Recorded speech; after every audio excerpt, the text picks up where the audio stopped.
Conforme prometido aqui na abertura do Esporte em Debate de hoje, nós vamos conversar com o presidente do Santos. O presidente Andrés Rueda está conosco para... O hino do Santos, esse hino é simplesmente espetacular. É lindo. Presidente Rueda, boa noite. Boa noite aos amigos do Esporte em Debate, o pessoal da mesa, aos ouvintes, e uma boa noite especial para toda a nação santista. E eu sempre gosto de agradecer o espaço aberto aí para a gente poder falar um pouquinho do Santos. Boa noite a todos. Boa noite. O presidente, o senhor tem ficado em Santos, fixou residência em Santos ou tá fazendo aí o bate-volta São Paulo-Santos? Não. Eu já estou há um ano e meio já que eu fixei residência em Santos. Não tem como administrar o clube remotamente, né? A presença do dono é super importante para engordar o seu gado, né? Então claro. A gente tá fisicamente morando aqui em Santos, usando expedientes todo dia na vila, tá? Expediente das 8h30 às 8 horas da noite, tá? E acho que isso é muito importante para você poder servir de exemplo, né, para o nosso quadro de funcionários e para voltar a colocar a engrenagem a funcionar dentro do clube. O presidente, antes da eleição, o senhor já dizia para a gente aqui, eu me lembro de uma entrevista que o senhor deu a nós aqui, dizendo da sua preocupação com a situação financeira do clube. A gente já sabia que era uma situação difícil, delicada, o senhor sabia disso antes de ser eleito. Agora, depois de eleito, aquilo que o senhor imaginava se confirmou? O quadro é igual àquilo que o senhor imaginava? É melhor ou é pior? Olha, é bem pior. A gente sabia que a situação não era confortável, tá? Mas o quadro que se apresentou, realmente, não tem por que mentir, é pior. Para vocês terem uma ideia, até praticamente sexta-feira passada, todos os recebíveis do clube estavam bloqueados, tá? Quando eu falo recebíveis, receita de televisão, de patrocínio, de qualquer tipo de entrada para o clube, estavam bloqueados judicialmente, tá? O que isso, imagina você nesse começo de gestão, trabalhar basicamente sem receita recorrente, praticamente zerada. Então a gente precisou administrar muito bem os poucos recursos que conseguiram entrar para poder equacionar os problemas mais sérios do clube. O que eu chamo de problemas mais sérios? Era a parte de folha, tá? E não só pelo aspecto, tá? que o jogador tem que receber, é um trabalhador, mas sim pelo que isso pode provocar em perda de ativo. Se você atrasar o jogador mais 3 meses, você corre o risco de sair de graça. Tá? E o clube ter uma perda irreparável. Então a gente conseguiu, hoje, literalmente, os nossos jogadores estão em dia,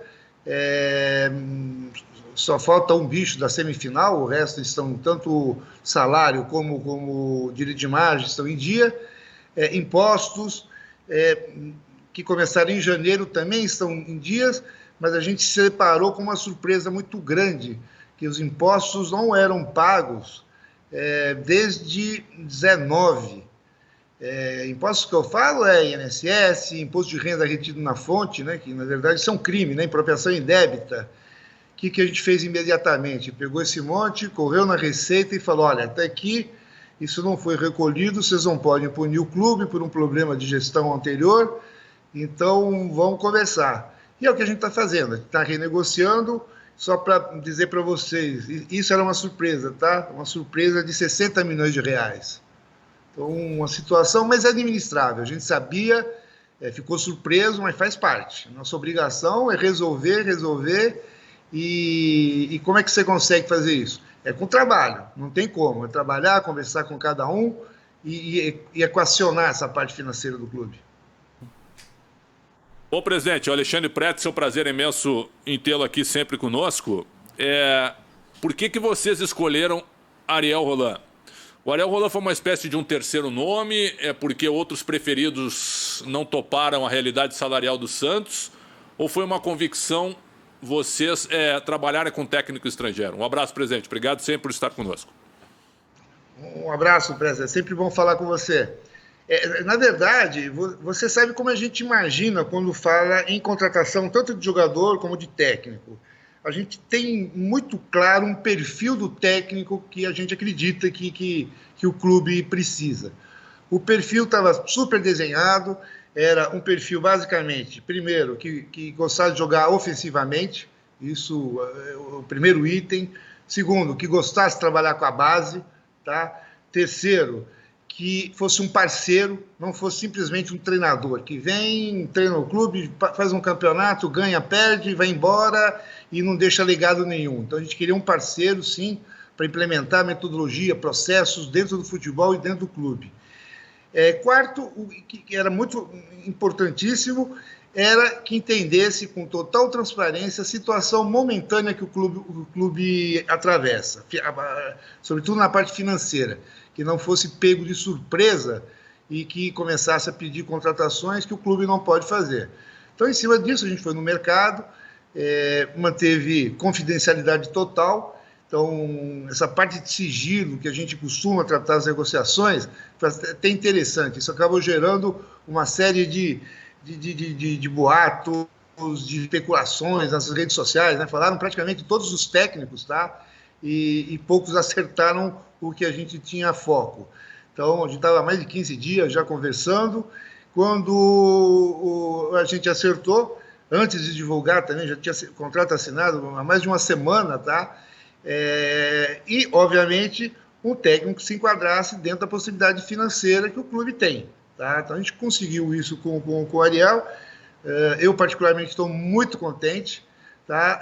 Sobretudo por uma coisa que, para mim, foi a cereja do bolo. Ele é um estudioso, ele conhece jogadores como poucos, ele acredita na carreira dele. Para vocês terem uma ideia, ele tem um staff próprio, que não vem para o clube, um staff próprio, com 3 videoanalistas, olhando jogadores do mundo inteiro, tá para ele, tá? Quer dizer, não onera o clube, tá? Ou seja, um estudioso. E uma coisa que eu gostei muito nas conversas foi que ele tem um objetivo muito claro. Nos clubes que ele passa, ele gosta de passar tecnologia para o clube, para o staff do clube. Então ele pretende, o dia que ele sair do clube, do Santos, ele ter passado para o nosso pessoal interno, para a nossa comissão permanente, como utilizar a tecnologia que ele pratica, como usar os métodos dele para poder você deixar um legado no clube. Ou seja, isso é muito importante, você dá continuidade. Eu sempre costumo lembrar, a gente teve o Sampagnoli, que, tirando os resultados, os problemas ou não, ele teve uma coisa fantástica, né? E ele repetiu, parece que isso no Atlético Mineiro. O índice de contusão praticamente foi 0, o ano inteiro. E ninguém absorveu esse know-how. Isso é um crime, quer dizer, o clube tem que absorver isso para sempre estar melhorando e implementando dentro de casa. Presidente, boa noite. João Paulo Capelanes, um abraço para o senhor, obrigado por nos atender.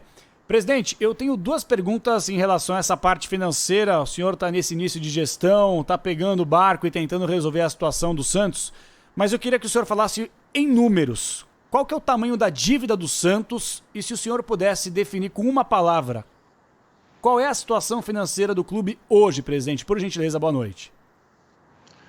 Boa noite. A dívida está beirando, se não superando, 700 milhões, tá? É um número grande, não assusta. O problema nosso é o curto prazo. O clube deixou muito tempo sem administrar essa dívida, ela estourou basicamente no momento único. Quando eu digo que estoura, é que ela vem com o tempo na justiça e chegou no momento de que está no judiciário ou está na FIFA. Tá? As contas bloqueadas a gente teve pelo problema que vocês devem acompanhar, da DOM, tá? Aquela questão dos 5 milhões de euros que virou 15. Eles judicializaram, o juiz acatou e deu bloqueio total das contas e dos recebíveis em função disso. É uma situação crítica, porém administrável. Tá? Quer dizer, preocupante,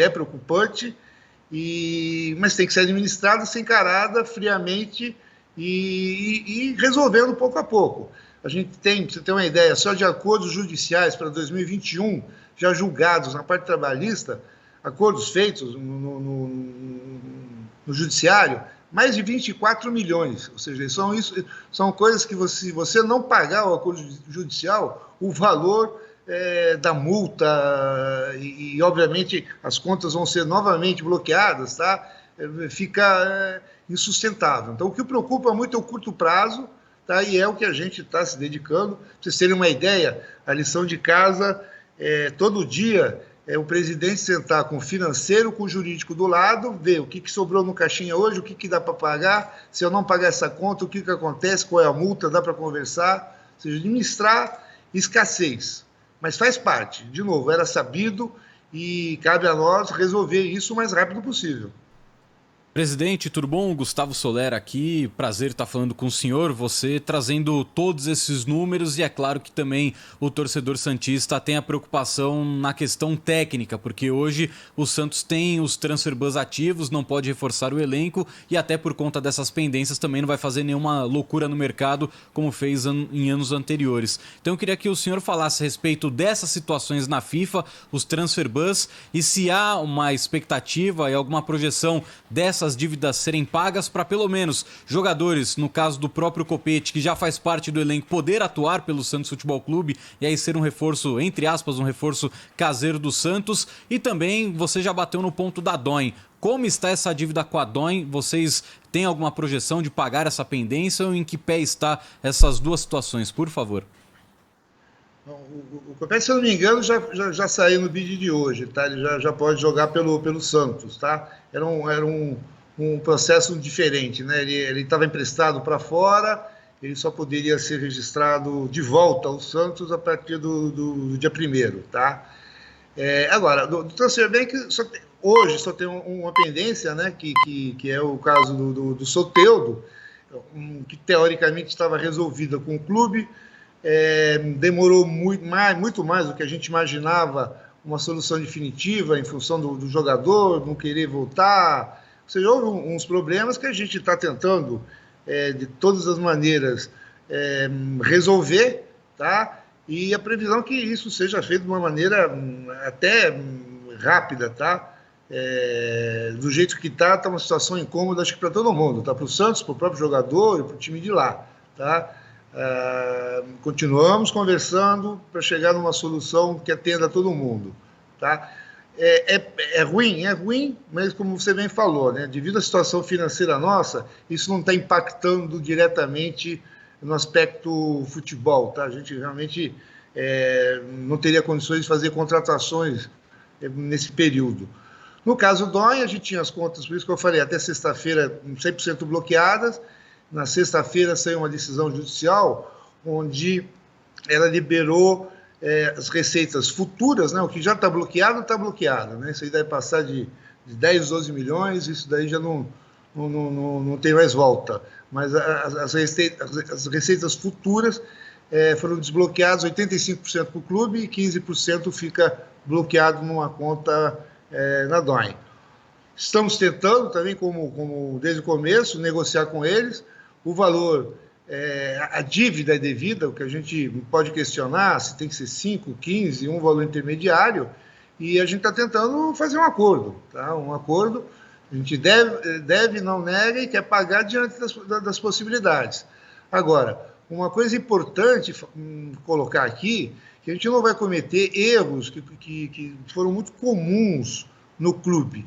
Você, para tirar um problema da frente, você promete uma coisa sabendo que você não vai poder cumprir. Então, você simplesmente está postergando o problema e deixando ele pior do que é. Então, a gente a partir da decisão de sexta, a gente vai estar começando a negociar agora com o jurídico da DOM e ver se a gente chega num acordo que dê para ser pago. Tá? Não adianta prometer um valor que a gente não vai ter condição de honrar. Presidente, para fechar aqui de minha parte, sempre lhe agradecendo, eu sei que o torcedor do Santos ele é um pouco diferente dos outros, né? Porque ele fica feliz quando o clube aproveita a base, quando bota a molecada para jogar. Eu acho isso muito interessante. Tem paciência também. Tem paciência, mas só que um time que pensa em títulos não se faz só de jogadores jovens. Então eu queria lhe perguntar o seguinte, o Santos vai contratar alguém? O Santos exemplo, hoje tem condição de contratar tipo um lateral esquerdo Jorge, um jogador desse nível que já jogou pelo Santos? O Santos pensa em contratação desse nível ou nesse momento é impossível? E, presidente, só para acrescentar também, porque o Soteldo recentemente deu uma entrevista falando que tem o desejo de jogar no futebol europeu e isso pode acontecer depois da disputa da Copa América. Vocês pretendem liberar o jogador, tentar fazer negócio com ele, até por conta dessa dificuldade que o senhor relatou de conseguir manter e pagar a dívida com a Chpato? Então, deixa eu começar pela segunda. O Soteldo, infelizmente, não é um jogador de Santos. Na verdade, o Santos adquiriu 50% do passe dele e não pagou um tostão até agora. Tá? Então, o fato dele ser vendido ou não, como o Santos tem o direito federativo, conta sim a nossa posição, mas não parte da nossa vontade o fato dele ser vendido agora ou não. Tá? Da nossa parte, seria ótimo se a gente conseguisse recursos e poder segurar o jogador, tá? Mas não depende só do Santos. Quanto a contratações pontuais, obviamente que assim que a gente passar dessa fase, a gente vai fazer. Agora, não adianta enganar o sócio, a gente tem que ter assim, uma estrutura, uma linha de jogadores mais experientes, mas não dá para pensar em jogadores de 600, 700, 800 mil reais. Isso, pelo menos nesse ano, o Santos não pode se dar esse luxo. Tá? Eu sempre falo que as contratações pontuais que o Santos vai fazer, elas vão ter que ser muito bem pensadas, tanto na parte técnica, parte médica e na parte financeira. Tá? Não adianta você dar um passo maior que a perna, só para contentar a torcida, você trazer alguém que você não consiga pagar e depois você gera uma crise por falta de pagamento dentro do time. Isso é um ponto que foi muito importante na contratação do Ariel, ele entendeu isso, tá? E tem uma coisa fundamental, que eu talvez não tenha comentado sobre o que levou a gente pensar muito fortemente no nome do Ariel. A gente está com uma fornada muito boa da base, a gente está com uma quantidade boa de jogadores que prometem, que são esperanças, que a gente sabe que eles têm um grande futuro, tá?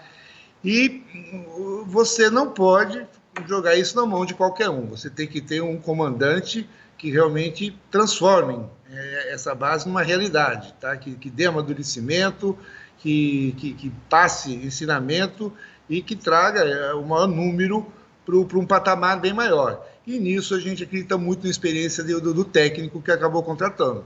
Tá? Um dos motivos também foi isso, em função da base que está despontando aí essa nova geração do Santos. Presidente, para fechar de minha parte, agradecendo essa ótima entrevista, extremamente esclarecedora. Como sempre, né? Como sempre. Transparente. Exatamente. Muito. E dando a real pro torcedor, pro sócio, real. é isso. O presidente, aproveitar que o senhor está revelando tudo isso para a gente, eu me preocupo muito naquilo que o senhor falou numa resposta anterior, que a dívida do Santos hoje está aí aproximadamente 700 milhões de reais, mas o que mais incomoda é a dívida a curto prazo. Qual é o tamanho dessa dívida a curto prazo, presidente, por gentileza? Olha, você tem por baixo,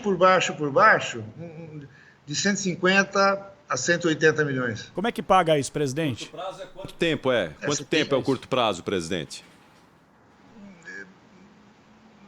8 meses, até o final do ano.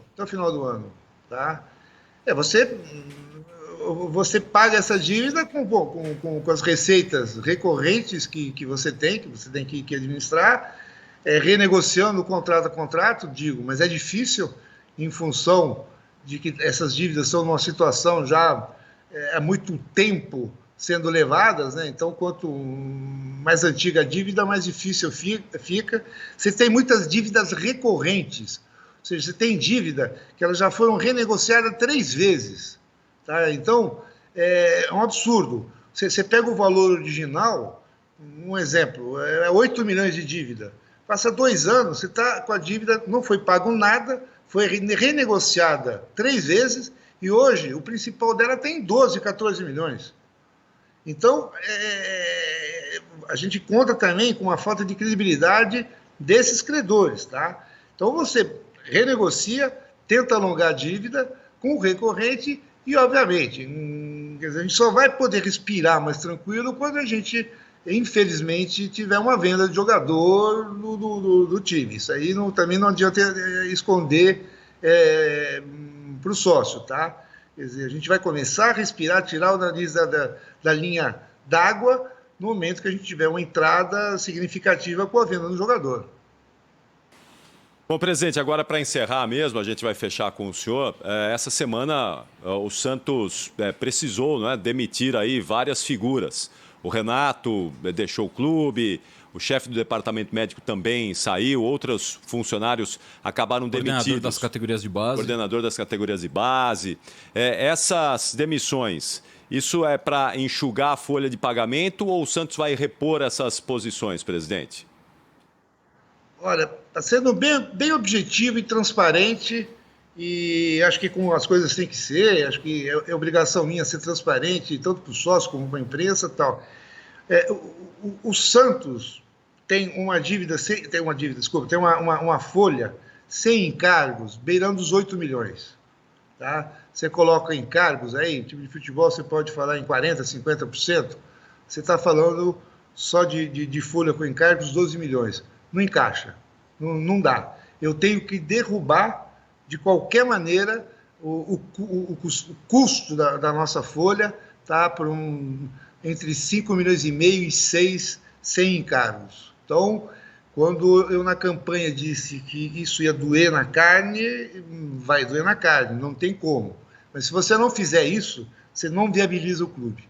Enquanto eu não tiver receita recorrente casada com despesa recorrente, o clube não vai andar para frente. Então vai ser aquela choradeira, torcendo para que tenha um raio, para poder passar um período mais tranquilo, ficar brigando para ter colocações em campeonatos lá em cima, mas não é isso. O Santos tem que entrar para ganhar campeonatos. Pô. Eu queria estar aqui com dinheiro sobrando para dizer, não, eu vou contratar sim, o que tem de melhor no mercado. Agora, para chegar nisso, a gente vai sofrer. E para isso, não estou enganando ninguém, porque foi dito na nossa campanha, o sócio entendeu isso, tanto é que a gente foi eleito com 50% dos votos, só que tem que ser feito. Ninguém gosta de fazer, não é uma coisa agradável você ter que enxugar a folha, demitir as pessoas com famílias, mas o nosso propósito dessa gestão foi corrigir e voltar a colocar o Santos no caminho correto, e isso que vai ser feito. Presidente Andrés Rueda, muito obrigado pela... O presidente mais transparente do futebol brasileiro. Não é puxar seu saco, o senhor me conhece, mas é o presidente mais transparente do futebol brasileiro. Não, e fala a verdade pro torcedor, né? Fala a verdade pro torcedor, que o torcedor precisa saber e quer saber. Presidente, muito obrigado, boa sorte, sucesso aí nessa missão dura, difícil que o senhor terá pela frente aí para comandar o Santos e até a próxima, viu?